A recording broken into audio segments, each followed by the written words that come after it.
Cette étrange sculpture marque le point de départ de la route de la soie à Sian. C'est de là que partaient les caravanes vers l'ouest, jusqu'à Constantinople et Rome. Cette esplanade avec ses chameaux un peu kitsch et son centre commercial de style Tang était une sorte de marché, ici reconstitué en maquette. Un marché où les caravaniers choisissaient les produits qui allaient ainsi traverser le monde. Pourquoi Xi'an, au cœur de la Chine? Eh bien pour une raison très simple, c'était la capitale du pays, à l'époque où la route a été tracée au IIe siècle avant Jésus-Christ. Ce terrain de fouille, voué aux archéologues, est ce qui reste de cette première Xi'an, celle des Han. Mais la ville, qui était alors la plus grande du monde avec Alexandrie, s'est vite étendue, entourée de murailles. Centre de l'Empire, elle était bien desservie par routes et canaux. Bref, c'était le point de départ idéal, selon cet historien de la route, Guo Xinwen. À l'origine, c'était pour des raisons militaires. La Chine au IIe siècle avant Jésus-Christ cherchait des alliés à l'ouest contre les nomades du nord. Mais en fait, c'est devenu une voie commerciale. On exportait des produits chinois comme la soie et on importait des fruits secs ou surtout des chevaux. C'est donc là que convergeaient le plus souvent par bateau sur des canaux les produits que l'Occident appréciait. Porcelaine de Wei et Qing, thé du Hunan ou du Yunnan qu'on a commencé à mettre en galette pour des raisons de transport et bien sûr la soie, produit de luxe à nul autre pareil. Les plus belles soieries venaient de la région de Suzhou près de Shanghai, de ce village très précisément, Chengde. Enfin, village à l'aune chinoise, 200 000 habitants tout de même, et le seul et unique temple dédié au verre à soie du pays. Des archéologues ont retrouvé ici les plus vieux instruments liés au travail de la soie, datant de près de 5000 ans.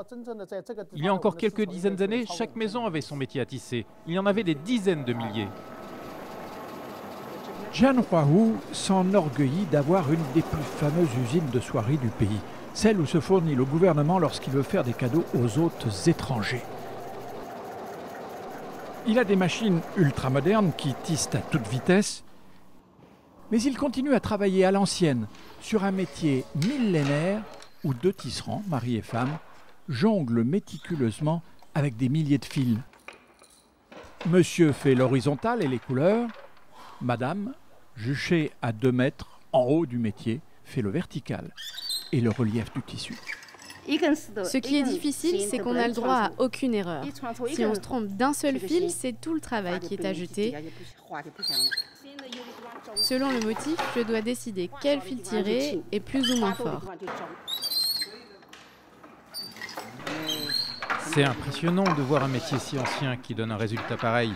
Cette technologie est saisissante, équivalente à celle d'aujourd'hui. On n'a jamais fait mieux. Le couple ne tisse que 8 cm par jour maximum de la meilleure soie.